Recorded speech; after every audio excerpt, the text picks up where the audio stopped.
Welcome, ladies and gentlemen, to one of the more fun episodes we'll be doing after Spidey and Naruto. This one is a long-standing tradition of, I don't know even how far back this is going. Do you remember? Let's see here. The era of, I believe, 1971, actually. Really, that far back? Damn. At least that's the first date that comes. Yep, 1971 is when I keep coming for the original Masked Rider. Damn. Yep. And that is long-standing. I know. And, well, it is a wonderful rabbit hole that I brought you down into. Oh, God. Now, we're going to be talking about a particular series from Kamen Rider. One that is both goofy and serious, all in one little fun bundle. Kamen Rider Gaim. The 24th Kamen Rider, or the 15th Heisei era Rider. And would you like to explain what a Heisei Rider is, just in case our fans don't know? Well, Heisei refers to the second era of Kamen Riders. The first era is referred to as Showa. In the Showa era lasted from the 70s to the 80s. And then there was a drought. And come 2000, we got the first revival of Kamen Rider with Kamen Rider Kuga. The Heisei era is more a modern take of Kamen Rider. In fact, they even like to split it up into Showa, Heisei, and then starting in 2010, Neo Heisei. Yeah, if these sound familiar, you might also be a Godzilla fan. They use those terminologies a lot, too. Yeah, that comes from that. Showa comes from the Showa era of a dynasty. I forget the actual term. Heisei refers to the new dynasty that a lot of things took place in the early 2000s. And Neo Heisei is just a word people like to throw on, like, post-millennials is the generation after millennials. I look forward to when they stop using post-millennials and actually come up with a goddamn unique name for this group that really doesn't need to be grouped together. But anyway, so we're not going on that dribble down memory lane for God knows how long. What is a Kamen Rider, people might be asking? Now, this is actually a pretty simple question to answer, really. It's a guy who... Yeah, if you're aware of what Power Ranger is, it's Power Ranger's big brother. Yeah, this came first. Yep, it was made by the same person who made Super Sentai, which we later made into Power Rangers. But Kamen Rider is usually... The difference between Kamen Rider and Power Rangers is it usually follows one main character, not a team. Now, many Rider shows will break that one rule. Or have better side characters than the main characters sometimes. Yeah, but it's generally we have one main character who's not a team leader. He's just one guy on his motorcycle riding off to fight evil, usually by using sick-ass martial arts. Yeah, that's the other thing. A Kamen Rider will have a motorcycle. Hence, I think there's been like a handful that haven't, but it's pretty much a main staple to have a motorcycle. Yep, and they are pretty fucking sweet. Yeah, there's been like a few handful that have been like, why are you riding that? There's been like... There's even a vending machine motorcycle. Yeah, I like that one. They've been every type of motorcycle, from your Japanese racing bikes to your Harley Davidsons to your choppers. Just think of a motorbike and a counter has ridden it. I think there's even one that rides around in a scooter. Look, I'm just thinking about that little video you showed me, and the vending machine didn't transform. And he sits on it just smacking it. Come on! Transform! Didn't it actually happen in the show? Mm-hmm. That's what I figured. That image is making fun of that. But that was, if you're curious, that was Kamen Rider... O's, yes, thank you. I blanked on that for some reason. But Kamen Rider Gaim takes place in the city of... Zawami City. It is one of... I think you called it... What did you call the city? A working city? Or? It's like a work camp city, yeah. A city that popped up around some sort of institute or business or mining facility. I don't really know what the city is mining or working on. Yeah, we're not sure exactly what built the city, but this place, in one word I can only think of, is isolated. Yeah, this actually makes sense. If you're wondering why there's no major groups of adults around, it's probably because they're all heavily at work at whatever this Zawami City is built around. So there's a lot of free time for the kids, and the kids decide to rebel by dancing. Now, by what I mean by isolated is like it has like TVs, power, It's an actual city. It's not like the sticks in the back somewhere. But you never really get a sense that anything in the outside world really pays attention to this until the army shows up. Yeah, and that was weird. Yeah, that just kind of raised questions. Now, the city is connected to other parts of Japan via train line. Mm-hmm. It's not like there's not resources coming into the city. Which led to an interesting crossover with Super Sentai. Yeah. Remember, stand behind the white line, people. That's for your safety. But this city has... Well, I'll go into that problem later. Let's introduce the main characters first of all. Sure. And see if I can get my computer to cooperate with me. First off is our main character... Kazubara Kota. Yes, he is our main rider. He is Kamen Rider Gaim. Yep. Well, the series refer to him as Armored Rider Gaim because they don't use counter in the... Look, a lot of rider shows have weird quips, but he is Kamen Rider Gaim. The blue samurai with his orange armor. And what I mean by orange armor, I mean literally his armor is made from a giant metal orange. Yeah, he wants to help people. I will give him that. He wants to... Yeah, I mean, his first appearance is actually a homage to the original appearance of Kuga, of helping a lost boy in a mall-like area, because that's the right thing to do. Yeah. Now, the also thing I like that he had a very human reaction when he got this suit.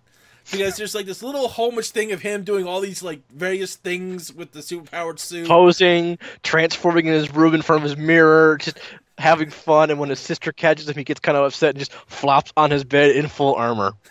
Yeah. And that's the most humanizing scene I've seen in a long time. Yeah. He's a colossal dork. Yeah, and... The best kind, though. Yeah, you can really get behind him. He's not... Yeah. He's naive and overly trusting, but at the same time, he would give you the shirt off his back. And it never feels like this is like an out-of-place character trait for him. You know, he's naive and gullible, but he always wants to see the best in people, and I think even he admits that sometimes that gets him into trouble. Yeah. There's a difference between naive and stupidity. I think sometimes that line gets blurred too much. Yeah, he does kind of teeter towards stupid at times. Which is fine. Some people can do that. It's when the line gets blurred so much you can't tell which one it is what irritates me sometimes. Yeah, and he never really... If he crosses the line to stupid, someone usually calls him out for it. Next would be Kamen Rider Baron. Banana Arms! Yeah, he started with the banana spear. Or lance, whatever you want to call it. Honestly, I think... I forgot his name now. Kumen Kaito? Kaito, that's his name. Yes. Kaito. I think Kaito is probably my favorite character of the show. He has a very straightforward personality for this. He wants to be the one in charge. He wants to have power. Now, his reason for wanting power seems at first to be selfish, fulfilling, and he is essentially not the main villain, but kind of... Basically, he's the main rival. He's not so much the antagonist, but he's the rival character. Yes. He has a very... it's a simple viewpoint, but at the same time, it's a complicated one. It's the best way I can put it. Yeah. And how he progresses to the story, to going from Rider to just Baron, is a very interesting arc in and of itself. Yeah. There's oftentimes he steals the spotlight from everyone around him. Okay, people have made this joke a lot, but he's essentially the Seto Kaiba of the show. Yeah, when he walks into the set, everything is drawn towards him. Yeah. It also doesn't help that he dresses a bit like Kaiba and throws cards like Kaiba. The next most prevalent character is Michi. Kamen Rider Yukin. Is that the one, Yukin? That's the grapes. Oh, okay, yeah, him. I was thinking the other side rider. You'll know who I mean when we get to him. Yeah. Michi is Kota's bestest friend in the whole wide world. They do everything they get out of their best. Yeah, he's the docile one. He's the guy who's always trying to come up with good ideas to help his bestest buddy in the whole wide world, and also help their mutual gal friend. And he, really likes her, and she seems to like Kota, and that seems to distance him from Kota. And slowly, he desires more power and control over those around him. Yeah, there's a thing about Michi. He's kind of a backstabber. Constantly. Yeah, the one thing about this show is this has a lot of riders, actually. It does, and... Like, not the most, but there's a good amount. Alright, I'm just going to say this. Gaim is always on Team Good Guy. Yes. Every other rider is either on Team Good Guy, Team Bad Guy, Team their own side, and they like to play musical chairs with what side they're on. They just... Yeah, I think the biggest example of this is... what's his name? No, Michi is the biggest example because he starts off as Gaim's best friend and on his side. Then no, I meant about how easy they can flip flop. I'm talking about Oh yeah, flip flop. Yeah. You're right. Kiwi Arms, Mr. Fabulous. Kiwi Arms? No. Kiwi Arms was Ryugen. Other had Kiwi. You're thinking of Mr. Dangerous. Mr. Dangerous. That was it. God, with the durian. Durian. Yes, thank you. I was way off. Durian Arms. Mr. Dangerous! He is the most fun to watch, in my opinion, on this show. He is a French-Japanese commando who gets superpowers. And after leaving the whatever military group he was a commando of, he opened a pastry shop. And is very eccentric is the only... Yeah, some people would say flamboyant, but eccentric is the correct word. I don't know what world he lives in. Look, if he's on drugs, I want him to share. That's all I'm saying. Because that man is smiling 24/7. Except for when you manage to piss him off, and then run. Oh, it's very painful. Run. Oh, like he literally, when he is first introduced, he is pretty much the unstoppable one in this show. Yep. And the thing about it is that he's really the best example I have for the show about flip-flopping on where he stands with everything. He starts on his own side because he's upset at these kids using these superpowers to cause havoc, so he decides to use them to kick the crap out of them. Then he gets hired by the bad guys to be their enforcer. Then the bad guys go too far, and he kind of goes on his own side for a bit, and then joins up with Gaim as one of the city's major defenders. And then he also helps out one rider who had like self-confidence issues. Not Michi, the other one. Goran. Yes. Junichi, I think his name is? Hideyasu Junichi. Yeah. Speaking of Yu-Gi-Oh!, Jonoichi is the original Japanese name of Joey Wheeler. You know, actually, that's actually, I just thought that's actually a major theme for the show, is people with either very outgoing personalities trying to run the show, or people with docile tendencies being pushed up. Yep. In a sense. That's a very big theme. I really didn't consider that until talking about it right now. Yeah, there's another character who's a background character who ends up developing well. That's Kamen Rider Knuckle. Yeah, Zack. He's the one I'm talking about. He's the one that... Oh, he was a great character development. We have not watched his solo movie. We should watch that later. Oh, yeah. Basically, he starts off as Baron's... Second command, sidekick. And then when Baron decides he's tired of leading his dance troupe, we'll explain the dance troops. I have reservations about that. He basically leaves Zack in charge, gives him the power to turn into a Kamen Rider, and just says, the team is in your hands, and then walks off on his own to go do solo things to get more power. And Zack steps up and takes command, and the first thing he does is fight alongside Gaim because, despite the fact we are supposed to be rivals, because we're from rival teams, right now you're trying to save people, and I don't get the point of not saving people. Yeah, kind of a whole different situation between dancing competition and a monster invasion. Yeah, we'll show you guys up later, but right now I'm going to punch that thing that's terrorizing some of my friends. Yeah. And I have giant metal fists, so I'm going to enjoy punching this guy. Yeah, it really kind of shows the principle of having cooperation through crisis. Yeah. And, God, I forget... She must have not left a very good impression, because the female lead character in this, I don't remember at all. I don't remember her at all, but what I do remember is Connor Maraki. I don't remember her name. She's the peach one. Yeah, I remember her with the juicer belt thing. Yeah. We'll explain that in a minute. I just remember her because, side note, she's the only female actor to do her own stunts in Kamen Rider. And she may not be able to act that greatly. Like, there are some scenes where you're just kind of like, okay, lady, that's nice. But knowing she does all those kicks and flips and wears her suit herself,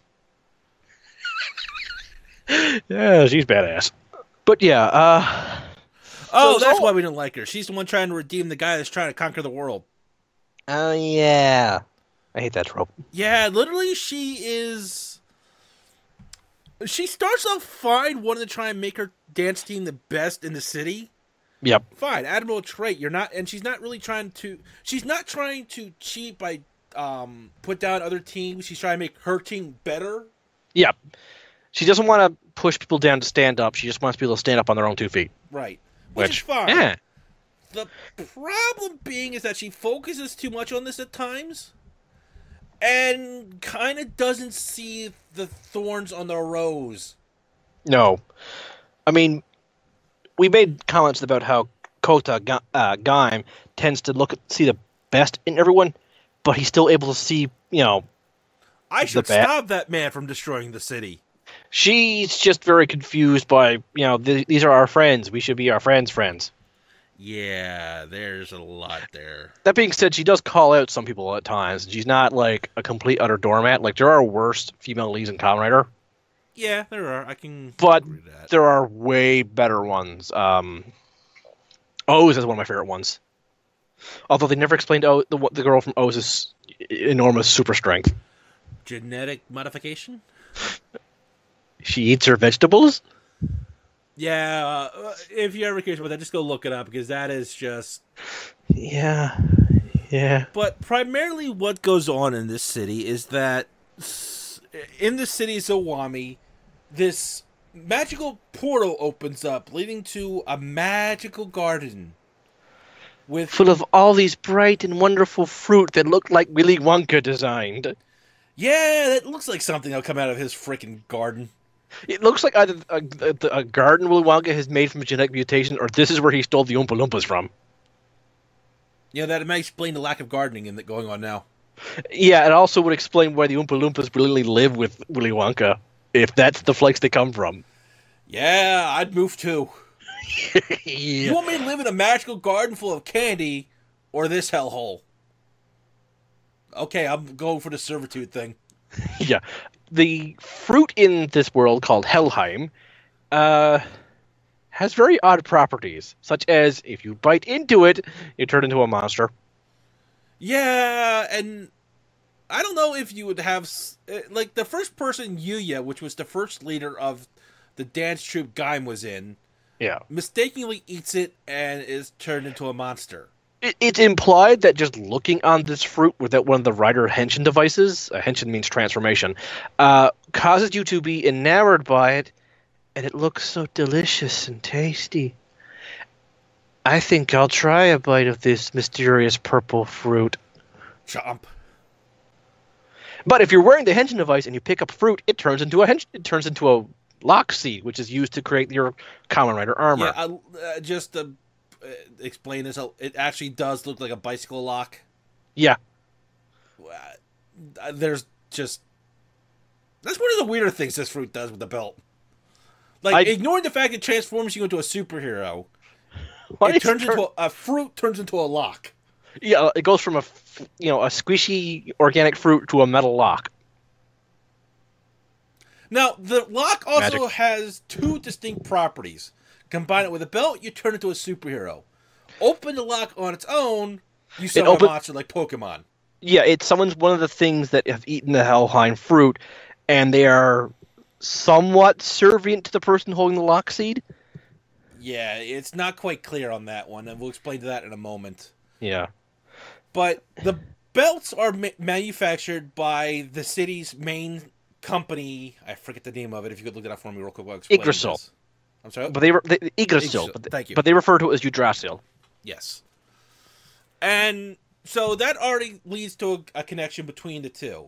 In fact, Yep. the company's CEO has a belt and transformation lock of his own. Yep. And has people working on research into Helheim. Apparently, this place has been known for quite a while, but this is the first we're ever hearing of it. In fact, it's well known by several governments around the world trying to study it for government shit. And you think at least like some crazy mentioning of like theories or like what's the word I'm looking for? Conspiracies going on about something like this. No, not a peep. Well, that's why it was found in Japan, because every conspiracy theorem that starts up usually gets stepped on by Godzilla. Fair point. When you got a giant radioactive lizard, Helheim fruit doesn't seem that important. Although I actually think it's more destructive than Godzilla. Godzilla's faster, though. Compared to the point that Godzilla's actually converted King Ghidorah, yeah, I'll agree with that. Yeah. But, okay, so we got the fruit, we got the belt, we got the powers, we got the monsters. What's the main premise of the starting of the story? Dancing! Contest! Now, here's the thing. From what I've gathered, you dance in the city. If you're the best dancer in that area, you take over that area for your dancing. Okay, think of Pokemon Go gyms. Now, here's the thing. Who decides who's the better dancer? Who decides when to have a rehearsal? Who decides when the competition should take place? Who decides the areas for dancing? Where's the dance? Who if you just show up the and dance borders? and no one else shows up, do you automatically win, or you gotta wait for somebody to come and challenge you? What if it rained that day? Do you win by default? Or do you not have to fight for your title? Or do you have to dance in the rain? Is there like a judging system? Is there like a button you press to vote who you dance for? Is there more than 2 dance groups? Because I've only seen the 2. There's like 6 dance groups, but they disappear after a while. Yeah, kind of at like a third of the way in. It just kind of... Like, they talk about dancing, but they never actually go back to it. Yeah. Basically, like I said, the dancing is a form of free expression. That part I get. And I also get, the whole natural thing about young teens and young adults wanting to compete with each other. Just see any place where kids, gather and want to do something. There's always got to be someone who says, I'm the best at this.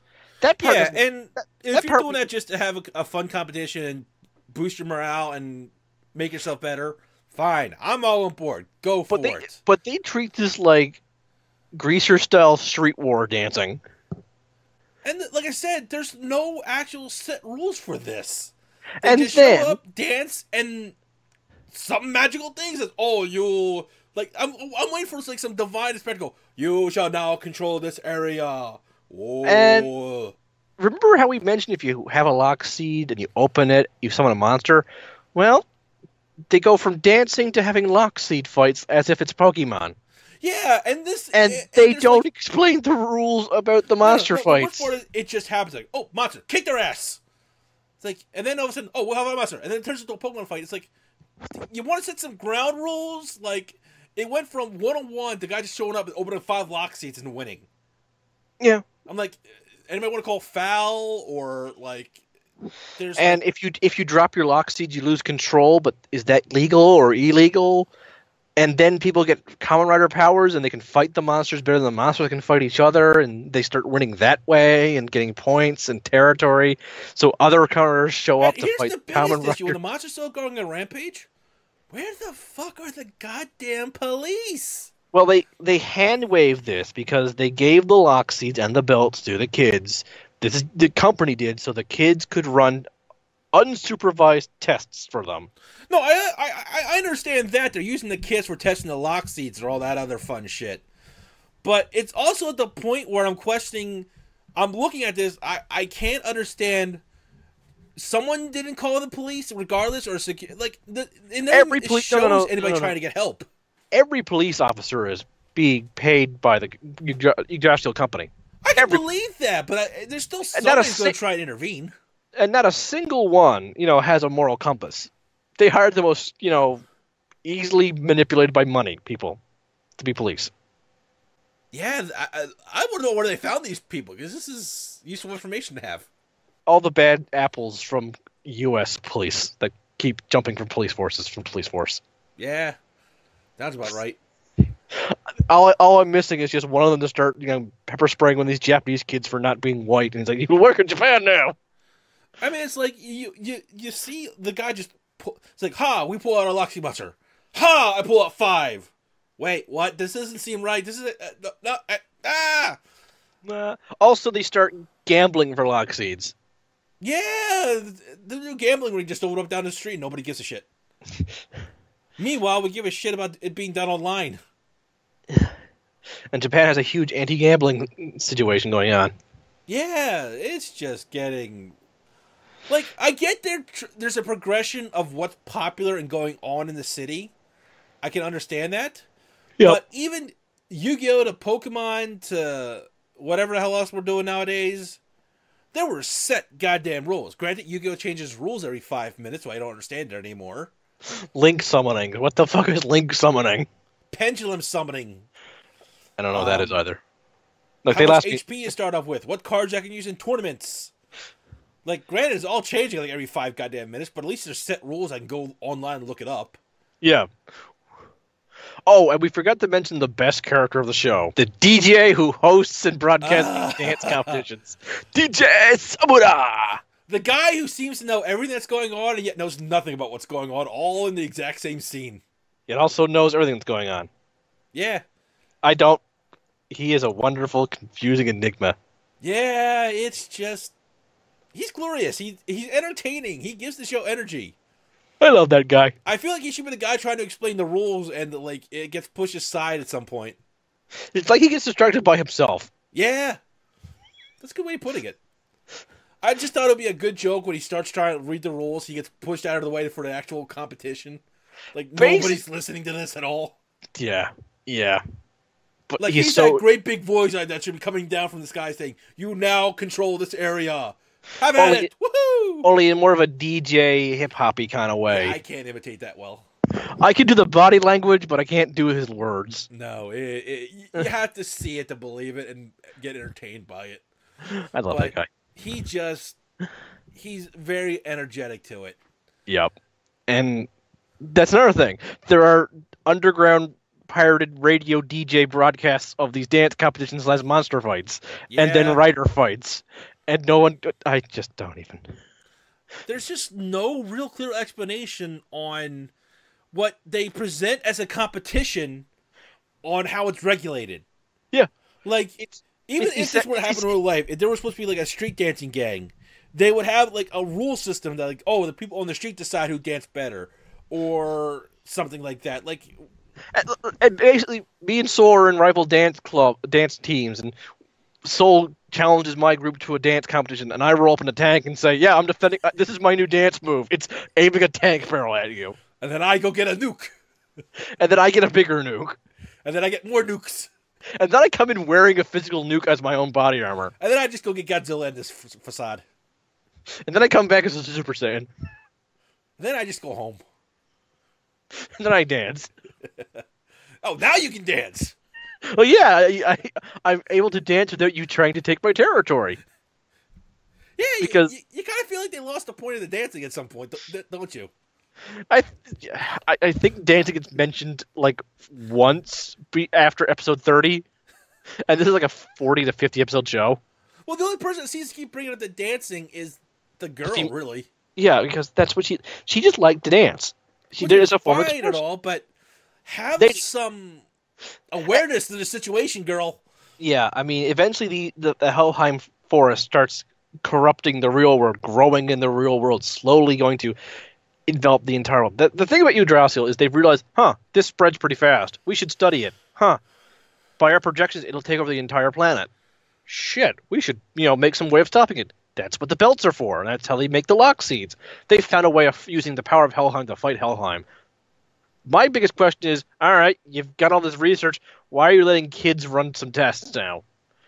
My question is, what next? Yeah, like their intention was to make enough enough belts to save. I think it was 1 million or 2 billion, 1 million or 1 billion people. Because they realized they were kind of going with that Noah's Ark bullshit. Yeah, they call it the Ark Project. And the clearly not evil mad scientist who made the belt just wants the power of Helheim to make himself...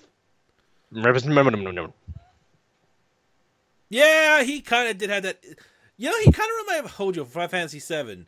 Being an evilistic scientist for the sake of being an evilistic scientist. Because science has no morals. Technically, it doesn't. No, but scientists have morals. Yeah, here's the thing. Science has no morals. It doesn't care about facts, opinions, or anything like that. It's a study of what the fuck is going on. Yeah. Scientists have a moral how they apply that science. Yep. That is actually kind of one of the things that kind of gets annoying with some shows. Yeah, people just like to think, oh, well, science is emotionless. There go, it's automatically evil. Then we can make our scientists gleefully evil cackling. Yeah. I'm just like, you know, that makes about as much sense as this nickel pizza. Yeah, that kind of is not... Words. Then there's even more Kamen Riders that show up in this show. Yeah, you got Kiwi Arms, Knuckles, Duke. What was another one? Oh, jeez. Zangetsu. Yep. Bravo, Mars, Jam. Sigand. Tyrant. Then you got the movie crossovers. Yep. Oh, so many Kamen Riders in this show. Yeah, that's the thing Kamen Riders shows are really good of is crossovers with themselves. They like to say they're in their own continuity, but then, like, near the end, one of the other riders will just show up and save the day. So... time travel, alternate dimensions. Some shows can't exist in the same universe. For more than, like, a nanosecond. Sometimes they are literally down the road from each other. Oh yeah, Vice just went on a drive and discovered who's that Dr. Kamen Rider? Kamen Rider X. Yes, thank you. Double apparently has several Kamen Riders on speed dial. Wizard can apparently just summon them out of nothing. Well, he's a wizard. He can do that. Yeah, that makes sense. Decade can walk through dimensions to meet other ones. Who's the time traveling one? Deno? Several are time traveling. Deno and Kiva can both time travel whenever the hell they want. Wait, Kiva can time travel too? Yeah, in his dragon castle, there's a closet that lets him go back in time. Oh god. Oh yeah, and that time travel was kind of the main theme of Deno. Tendo, who was Kabuto himself also can walk through time. He doesn't need a magic train or a magic castle. He just walks through time because he's like, "Fuck you, I'm Tendo." Yeah, Tendo is a discussion for later because he's gloriously over. He's just glorious. It's hard to describe Tendo without going into a monologue with it. Okay, he's basically the One Punch Man of Kamen Rider. Yeah, pretty much. If you think he can do it, he did it. In fact, he did it before you could think of it. Only difference is he's not bored. He finds you boring, but he himself is not bored. Yeah, it's kind of a weird thing with that. We'll get into that some other time. I don't know how. Go through a couple of episodes with this and do different riders just to. Yeah. But okay. Back on track. We've explained. But here's the main thing. After that's all said and done, and you give up trying to figure out what the rules are for any of this, because there is no going there. You get into the glorious meat of this, and that is character development. Oh, because shifting alliances that logically make sense. Shifting alliances that are emotionally driven, so that make too much sense, but at the time makes perfect sense for the character to jump the gun and say this, and then side with this person. I feel there are 4 main examples of this. Mm-hmm. Number 1 is Gaim himself and trying to... Because, see, when the main dancer, Yuya, first ate the fruit, he became a monster. Gaim, using the power of the belt, destroyed that monster, not realizing it was his best friend. Yeah, he just saw a monster rampaging and was attacking one of his friends. Mm-hmm. What would you do if you had superpowers and saw someone attacking someone you cared for? You would try and help them. And the monster was seemingly mindless. It might be some effect from the fruit, or human biology, whatever the hell. The guy had no control over himself. Yep. And so, Gaim destroys the monster. Big hero, I've done the good. Later on, oh shit, that was my best friend. I'm a killer! What am I gonna do? Yeah, one of the other rival groups has a rival dancer who eats the fruit and turns into a monster, but due to being a Kamen Rider for a while, his body is able to slightly reject it, so he keeps turning back and forth. And then Gaim has no choice but to fight him, and defeat him, which leads to guilt, and that's when he starts to figure out stuff about his friend Yuya, and then he's just living with guilt of killing two innocent human beings, despite the fact that they weren't human anymore. They were gonna better word monsters. They were gonna hurt everyone around them. Yeah, it's tragic. Putting down a dog with rabies, people. It's not pretty, but it's survival of the many. Not only that, I don't think it's not that healthy for the dog either. No. I mean, like, I've read up what rabies does. That is not pleasant. Yeah, good point. I was just going with the group, but yeah, I forgot about the whole suffering of the individual. Yeah, but there's no cure for that either, and they didn't have a cure for eating the fruit either. No, they have some weird flippity about it later on, but that was more situational than a cure.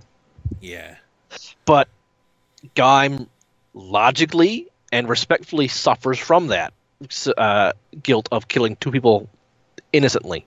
And then goes on to thinking what he's going to do if he's going to have to continue doing this, because people are not going to be safe with this still going on. Because the fruit is starting to grow in Zawami City now. Yeah, and there's kids there, there's parents there. There's his friends. The question of an old lady would be able to survive the transformation, because that didn't look healthy. I imagine it would just outright kill them, or we'd soon have a monster that's throwing cookies at people. And hitting you with rolling pins. No. Cookies with the fruit mixed into it. Instead of raisins, it's Helheim fruit. Well, that still sounds better than raisins. Yeah.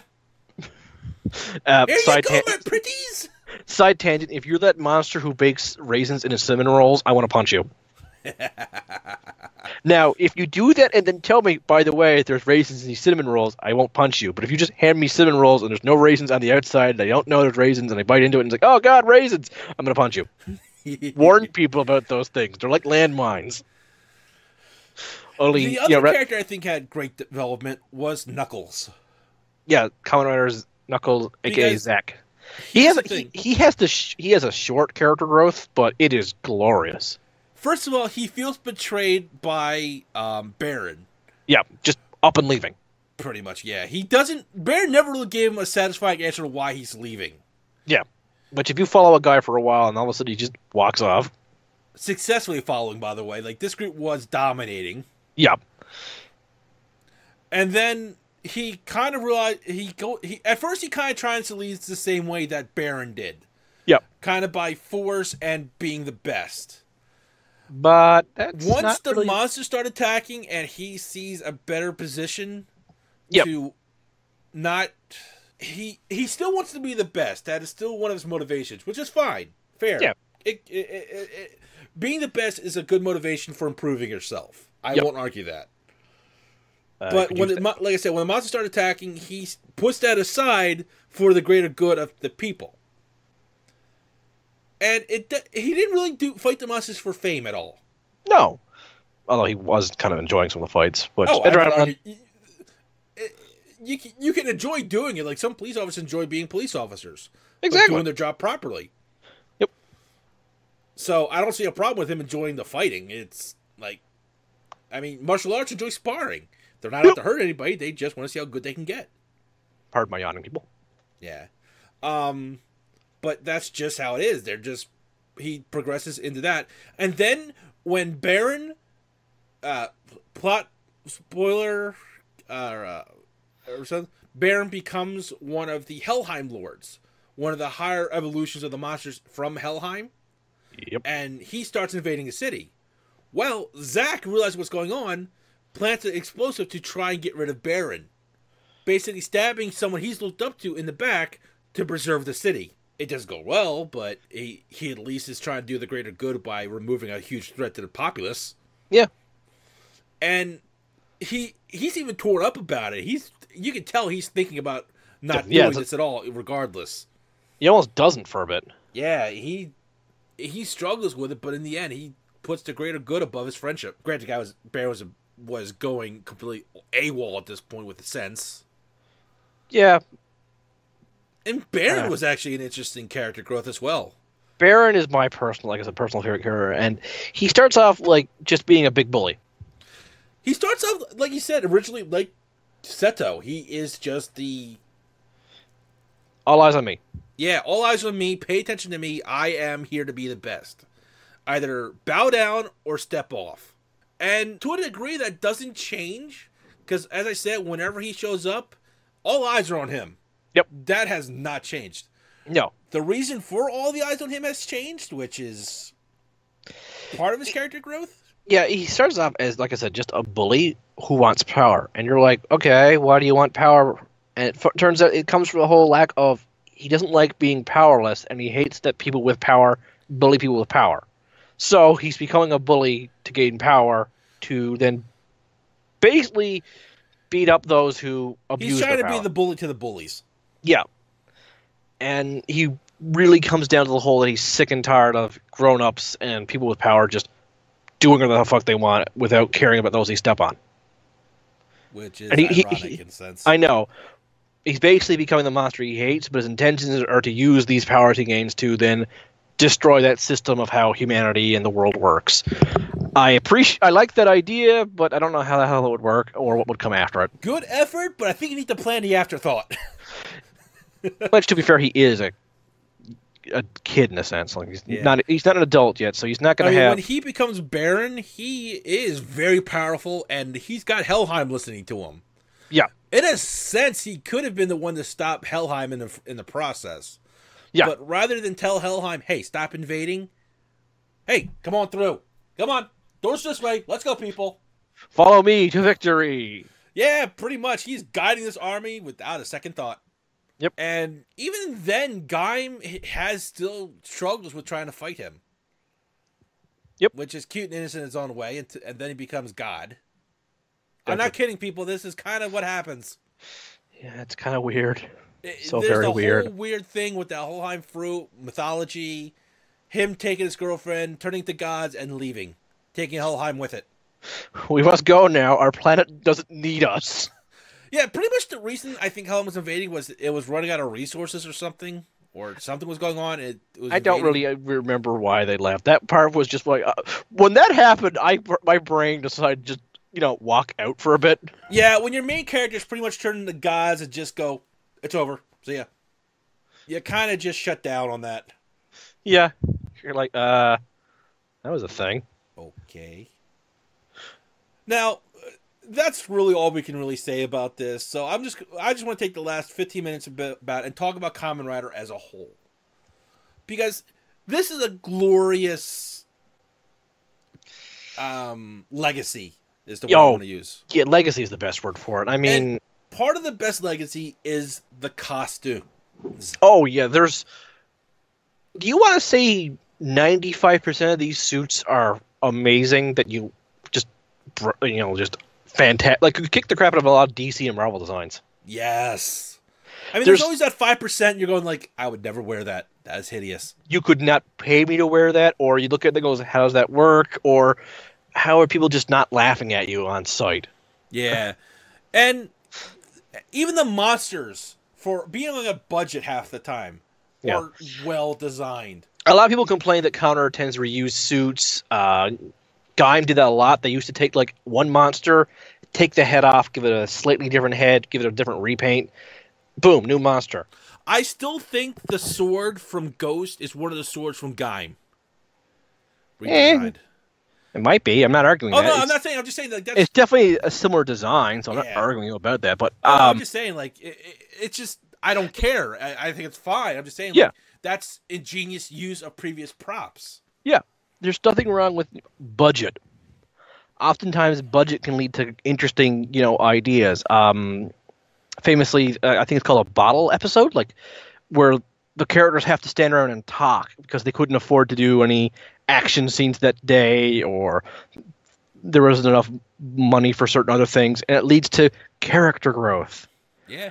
But these suits are usually very well designed, and the Gaim suits all tend to have a similar undersuit underneath the armor. Mm-hmm. The basic prime suit is what it is, and then it's what they call the armor is the fruit itself descending onto it and expanding onto the person. Each undersuit has the same basic makeup. The helmet is different, and the color patterns are different. But that makes sense. These were made by an organization. They obviously would utilitarian make things. So there's a reason for that, and they look pretty sweet even without their armor. And then you get... I'm just going to go a small tangent on this because my favorite suit of the entire series is from Kamen Rider 5s, or Kamen Rider 555. Which that's a small tangent, but Kamen Riders, the names are weird. Yeah. And the way he henches, he puts the belt on, activates it, and the glowing red lines form first, and from the red lines expands the armor. It is a glorious effect for something that's so simple done. Yep. And the suit itself is my personal favorite from the entire series so far. It's simple designed, it looks combat ready, and it's very maneuverable. Yep. You can move. You can actually see that you can move in this thing. Which some riders have an issue about mobility. Yeah. In fact, one of my favorites is also a really basic suit, Kamen Rider Skull. Ah. Friggin' love that suit. See, I was thinking double, but I wasn't 100% sure. Yep. And it's just a basic black suit with, on the chest, silver rib-like patterns and a skull head with a white scarf around the neck, and then he wears a white hat on top. That's it. That's the entire suit. It's black with a little bit of silver, silver head, white hat, white scarf. Yeah, it's a very well done piece with that.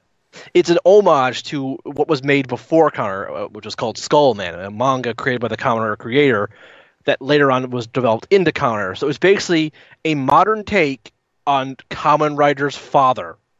Yeah. And I'm just like, that's beautiful. It's a simplistic suit. In its series, it's actually pretty weak. But the guy who uses it is such a smart guy and a smart fighter, he's able to win against fights he really shouldn't. And that's one of the things I like is, the suit doesn't make the man makes the suit. Yeah, and Fies accelerates that pretty well too, because he was not a born fighter. No, but he was a born protector. Yes, and he had this he was in he did this little thing with his wrist where he flicked his wrist. Yeah. And that was always to A, piss off the enemy, and B, show he was ready to get serious. Yeah, it's the little nuances like that with that show that made me love it. It's also a little confident builder for himself, like to shake the jitters out of himself. Yeah. And other commenters now do that as an homage to him because it was such an iconic thing to do before a fight, to just nonchalantly flick your hand away from the enemy or just... And honestly, if I ever lost track of the show, if I looked out, if I never saw that hand flick, I knew that was not the main character inside that suit. Yeah. It was one of the things that he did to it, because a lot of people wore the Five suits besides the main character. It was a good way of identifying the main character and also to give him his own character quirks. Yeah. And that's the thing. One of the things about Kamen Rider that's amazing is for the longest time, the same guy has been wearing the stunt suit. Mm-hmm. Yet he's able to create different character actions. One of my favorite characters is Kamen Rider Wizard.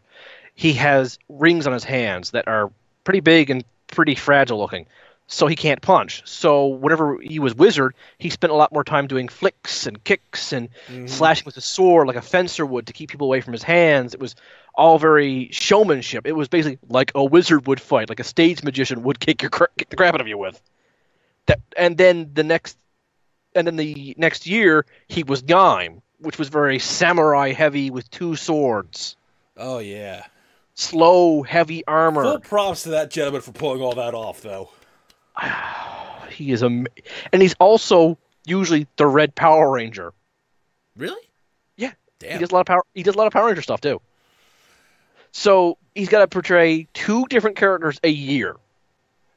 At least he's got practice for it. Now, his understudy usually takes, like, if they do a crossover, he's always the current writer, and his understudy is the previous writer. So props to his understudy and for props to him to being able to emulate the previous guy. I mean, he's had all year to watch him be this character, so obviously I'll just copy these body movements, but to do it in such a way that it feels almost natural to the character is amazing. Yeah, and props to also the costume department, because these two guys are not exactly the same build. They're pretty close, but they're not identical, so the costume department has to tweak the suits. Every now and then you'll see like bags or folds in the suit, like this guy's obviously shorter or not as built. But there's always like, if you're nitpicking it, will you notice this grab? Yeah. And I'm just if you're just doing it for the sake of enjoying it, you almost never notice. Yeah, I do not recommend coming in to Kamen Rider with an intellectual mindset to dissect every scene. Especially if you find the wrong series. Look, Yeah. I love Fies, but that's going to be a huge show for me when we do that. Yeah. But I recommend you coming in with childlike enthusiastic. Come in with your whole, I want to see superheroes beat the crap out of monsters. Now, there is one other thing I'd like to take note of. Well, two things, really. First thing, what I mentioned about mobility and the suit, I think the best suit that really exemplifies that is indeed Kabuto. Because at first it starts off in this heavy armor that you look at and like, he's not going to be able to do flips and tricks in that. You know, some of them actually do, but majority of it is that this suit is not that mobile. Then take a beating, though, because it's heavy armored, but... Yes. Then he does the cast-off system. The heavy armor flies off as an attack. And he's a much more mobile, agile design. Yep. And as Kabuto himself is a fighter who specializes in countering, this makes sense. Less armor and quick movements. Even his finisher is him standing back onto the enemy, them running at him, and then he turns on a dime and kicks them in the face. Mm-hmm.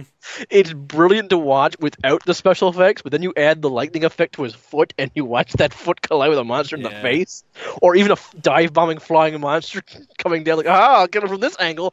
Then he turns around and does a high kick. And the other thing I think Kamen Rider does well most of the time is CGI. Yeah, they have bad examples. See the giant hand monster of Counter O's. That thing was hideous. But you want good examples? Well, let's go back to Kamen Rider Gaim. Watch the fruit float down. Yeah. Or one of my favorite examples, Fize's bike. That is aged pretty well from like an early 2003 TV budget CGI. It's in not case you great. want to talk about, Fize's bike is a transformer. And it does it better than Michael Bay. Jackass. Like, this is how, like, if you go watch that, that's how I think the Michael Bay movie should have looked. I agree with that. Sorry, I like Optimus Prime would have been proud to fight along that side, that thing. Yeah. Yeah, he would have been. And even the other riders' bikes in that, like the hover bike that was like a assault platform, was awesome looking. Yep. But one thing me and Soul will always agree on is the music in Kamen Rider. Oh, if you get a catchy theme, it stays with you. Yep. Like, he hasn't seen X8's show yet. I showed him the intro song, which is Excite. It's good. It's catchy as all hell. There's the opening of the Kamen Rider Gaim. Just say more. And Olay from Kamen Rider O's. It's not part of the main theme. It was actually a music video made for the movie, but it's just a catchy song. Then there's the battle songs. In fact, I would just like to mention most of the main characters for Kamen Rider, the actual not the characters, but the actual actors. Most of them are singers, or performers of some sort. A lot of them sing their theme songs. Not the opening song to the show, although a couple of them do. But most of them sing like their dramatic power-up songs or final battle songs. Or have some song that they've made for the show that they throw in there just for the kicks. Yeah, O's two main characters have a duet song, and it's them singing back and forth to each other in anger and teamwork, and it's just, I love Tajidor's song. Yeah. Also, the one thing about Kamen Rider that makes it so much glorious is when a previous rider or new rider shows up, most of the time they're showing up in that thing and they're doing it pro bono. They're not getting paid for this. They're just having fun with it. Because Kamen Rider's been around since the 70s, many of them either grew up watching it or their parents grew up watching it and showed them reruns. And it's basically, one of my favorite characters is Shotaro, named after Shotaro Ishimori, the actual creator of Kamen Rider. Shotaro is one part of Kamen Rider Double. That's a story for later. Yeah. But he grew up watching Kamen Rider Black, and because of his love of that, his suit actually is homaging Kamen Rider Black itself. So, just to find out that you get to be the new Kamen Rider Black in a sense. That's like, if tomorrow someone came in, you like the Batman '89 movies? You're the new. You get to work with the new Tim Burton style Batman. I'll be like, I've died and gone to heaven. And a lot of them just have fun with it. Yeah. And I would love to see a lot more outtakes from some of the series just to see the funny stuff that happens backstage. Yeah, because there's some hilarity in this. And there's just so much good energy, even with the bad shows. Like, there's a couple of Kamen Rider shows I consider bad, but I don't get mad at the actors for the energy they put in. I get more annoyed with the character they're written with. Yeah. But now, this may have been more about us pointing out the flaws with Kamen Rider Gaim. And the weirdness with it. But as we said, the only real major problem we have with it is that there's a lack of rules when the show first starts off. Yep.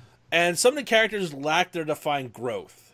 Yep. It's more if they had some set ground rules and developed from there, it could be a lot more grandstanding on that. Yep. But other than that, there's not really much that was wrong with the show. Yep. I thought it would be a nice little intro into the Kamen Rider series as a whole. With a show me and Soul both really like, it's made by one of our favorite writers, who's responsible for one of my personal favorite anime, Fate Zero, one of Soul's personal favorite animes, Psycho-Pass, and one of the more famous animes he's done is Magical Madoka, which there are a lot of similarities between Gaim and Madoka. I keep meaning to watch Madoka, but I've never gotten around to it. I'll have to look into that.